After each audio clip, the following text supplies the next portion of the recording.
Hi years. ఈరోజు మనం అధ్యాపన శాస్త్ర బిఎడ్ గణిత శాస్త్ర బోధనాభ్యసన శాస్త్రం 1లో భాగంగా తెలుగు బరి సంస్కృత అకాడమీ వాళ్ళండి, ఆంధ్రప్రదేశ్ వాళ్ళది. దీంట్లో 3 అధ్యాయాలు కంప్లీట్ చేసుకున్నామండి. గణిత శాస్త్ర అర్థం, స్వభావం, పరిధి, గణిత బోధన ఆశయాలు, లక్ష్యాలు, గణిత భావనలు, బోధన అభ్యసనలో పద్ధతులు, ఉపగమాలు, వ్యూహాలు వరకు చెప్పుకున్నాము. ఈ రోజు నుంచి 4వ అధ్యాయంలో గణిత శాస్త్ర బోధన అభ్యసనకై ప్రణాళిక గురించి చెప్పుకోబోతున్నామండి. ఇంకొక 5వ అధ్యాయం కూడా ఉంది, గణితము అభ్యసన వనరులు.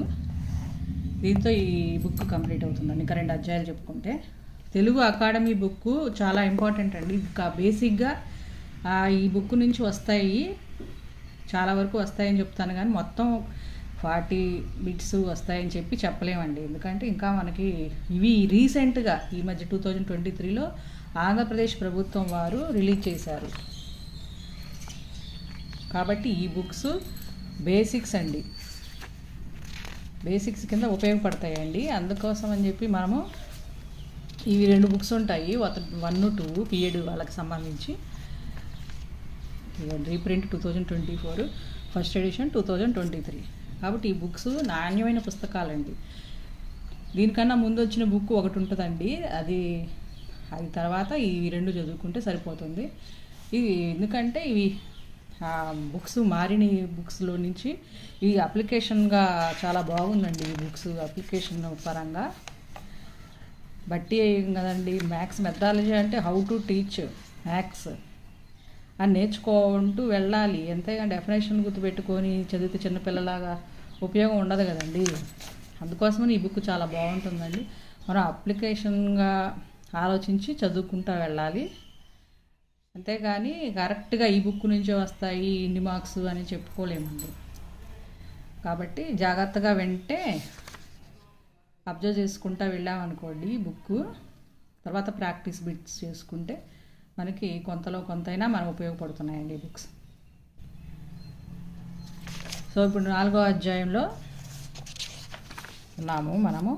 గణిత శాస్త్ర బోధన అభ్యసనకే ప్రణాళిక. కొన్ని సిలబస్లో కొంత భాగం వరకు, చాలా భాగం వరకు 75% వరకు ఉంటుందండి.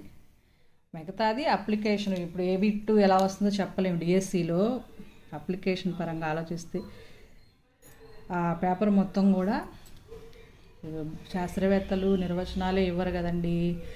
అందుకోసం అని చెప్పి ఎక్కువగా ఈ బుక్లో ప్రయోగాలు చేయడము, ప్రతి టాపిక్ మీద చాలా విపులీకరంగా చేసి చెప్తున్నారండి. ఇప్పుడు సూక్ష్మ బోధన ఉందనుకోండి, 4.1 4th చాప్టర్ విపులీకరంగా ఉంటుంది.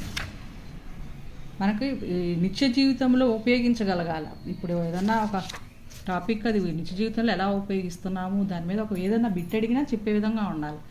అందుకోసం అని చెప్పి ఈ బుక్స్ బాగున్నాయని చెప్తున్నాను అండి. సో ఇప్పుడు సూక్ష్మ బోధన గురించి చెప్పుకుంటున్నామండి. ఏ ఉపాధ్యాయురాలు కూడా ప్రారంభంలో వృత్తిపరమైన ప్రావీణ్యం సంపూర్ణంగా కలిగి ఉండరు. అభ్యసన అనేది నిరంతరంగా ప్రక్రియ జరుగుతూనే ఉంటుంది. కాబట్టి బోధన చేసేటప్పుడు ఉపాధ్యాయుడు ముందుగా ఒక ప్రణాళికను ఏర్పాటు చేసుకుంటాడు. ఇప్పుడు పాఠాన్ని పరిచయం చేసేందుకు ఒక నైపుణ్యం ఉండాలి, విషయాన్ని వివరించేటప్పుడు ఒక నైపుణ్యం ఉండాలి, విద్యార్థిని ప్రశ్నించడం అనేది ఒక నైపుణ్యం ఉండాలి. అలా అనేక రకాల నైపుణ్యాలను మనం